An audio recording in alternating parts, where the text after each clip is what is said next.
ডাক্তারখানায়। আবার আমি কিন্তু টাকাও ম্যানেজ করতে পারিনি ভাই, আমি আসতেও পারিনি। আমি সব জায়গা দরখাস্ত জমা দিছি, আপনার উপজেলায় জমা দিছি, টিএন অফিসে জমা দিছি, তারপরে আপনার এমপির কাছে গেছি, তারপরে আপনার আমার গ্রামে যারা একটু ধনী ব্যক্তি তাদের কাছে গেছি, কিন্তু সেভাবে আমার ছেলের পাশে কেউ দাঁড়ায়নি। বাধ্য হয়ে লাস্টে আমি রোজার ভিতরে বাচ্চা নিয়ে দোকানে দোকানে টাকা উঠাইছি আমি কোলে নিয়ে। তারপরে আবার মসজিদে টাকা উঠাইছি আমার বাচ্চার জন্য। সেখান থেকে আমি 10,000 টাকা গুছাইছিলাম। 10,000 টাকা নিয়ে ওখান থেকে আবার তো আমাদের বাজার ঘাট একটু করা লাগে, এই ছেলের পিছনে খরচ আছে সেটা করা লাগে।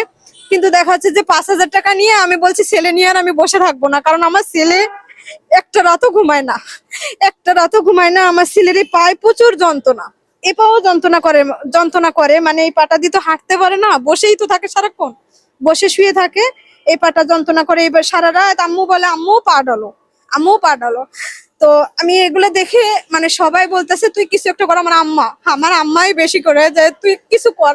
আমি বলছি আম্মা আমার কাছে তো এটা যদি খুলেও নিয়ে আসি তাও 50,000 টাকা লাগবে, আর ওনারা পিছনে টাকা পাবে। মা আমি তো ওখানে গেলে আমি ওরা কিছু করতে পারবো না। এখন আমি কি করব? মনে করেন আল্লাহর দিকে তাকাই আমি 30টা রোজা রয়েছি, আল্লাহর কাছে তাহাজ্জুদ নামাজ পড়েছি, আল্লাহ আমার ছেলেকে আপনি সাহায্য করেন। আমার ছেলের চিকিৎসা টাকার কারণে আমি অনেক ঋণ, আমার এগুলো আমি লোন উঠাইয়ে ছেলেরে ফার্স্টে ভর্তি করছি, 50,000 টাকা লোন উঠাইছি, সেখান থেকে ভর্তি করছি।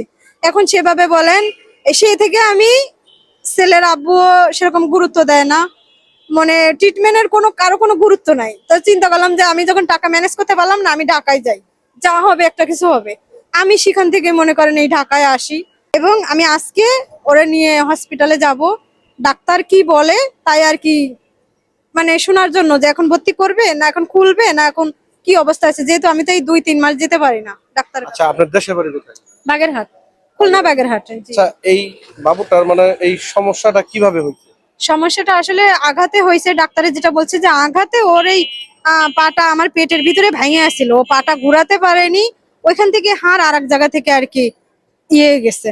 তো তারপর আমার ছেলে হাঁটতে পারতো, আমার ছেলে হাঁটতো, মানে এক পার উপরে ভর দিয়ে এই পার উপরে ভর দিয়ে আঙ্গুলের পরে ভর দিয়ে হাঁটতো। কিন্তু এখান থেকে একটা হাড় আবার গজাইছে, এখান থেকে এই যে দেখেন এখানে, এখানে কিন্তু হাড়ে করে দেওয়া, এখানে এত বড় ছিল হাড়টা।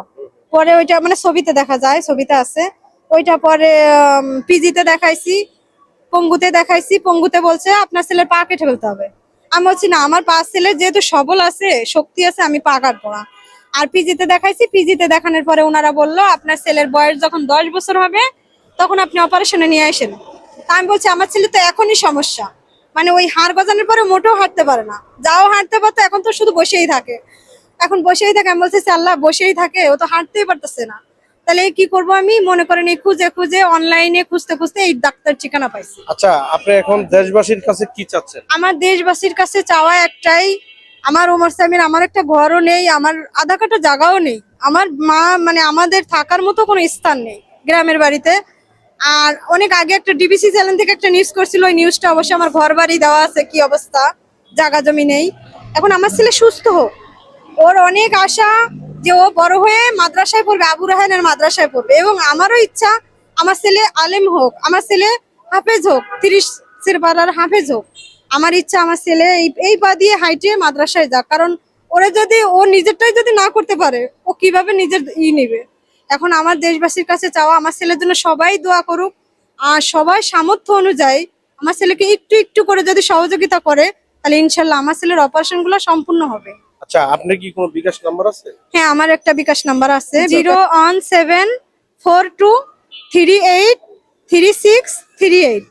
আচ্ছা, আমার এই ভিডিওটা দেশ এবং বিদেশ থেকে আমার ভালোবাসার মানুষগুলা দেখবেন, এই এগিয়ে আসবেন। এই ছোট্ট একটা বাচ্চা দেখেন, এই বাচ্চাটা কিন্তু একদম অবস্থা শেষ, ঠিক আছে? এই চিকিৎসা করার জন্য তার মা কত লক্ষ টাকা লাগছে যেন?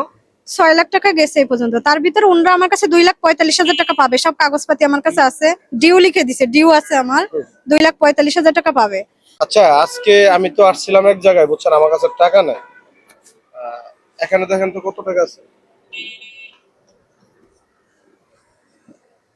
এখানে 2,000 টাকা আছে। আমার জন্য দোয়া রাখবেন। জি। আর আমি এই 2,000 টাকা দিয়ে শুরু করলাম। আমার দেশ এবং বিদেশ থেকে যত ভাই বেড়াদার আছেন, এগিয়ে আসুন এই ছোট্ট একটা বাচ্চার দিকে। 5 টাকা 10 টাকা যদি পারেন দিবেন, নয়তোবা শেয়ার করে দিবেন। আপনাদের শেয়ারে এই বাচ্চার কিন্তু ভালো একটা ট্রিটমেন্ট হতে পারে নাকি আপু? জি জি, আমি শুধু এটুকুই চাই দেশবাসীর কাছে যে আমার বাচ্চাটা একটু সুস্থ হোক। আসলে ওর আল্লাহর প্রতি অনেক অভিযোগ, আল্লাহ ওরে কেন এমন বানাইছে। আমার ছেলে খেলতে পারে না, আমার ছেলে যদি খেলতে যায় এটা টাকলেই কি রক্ত রক্ত হয়ে যায়।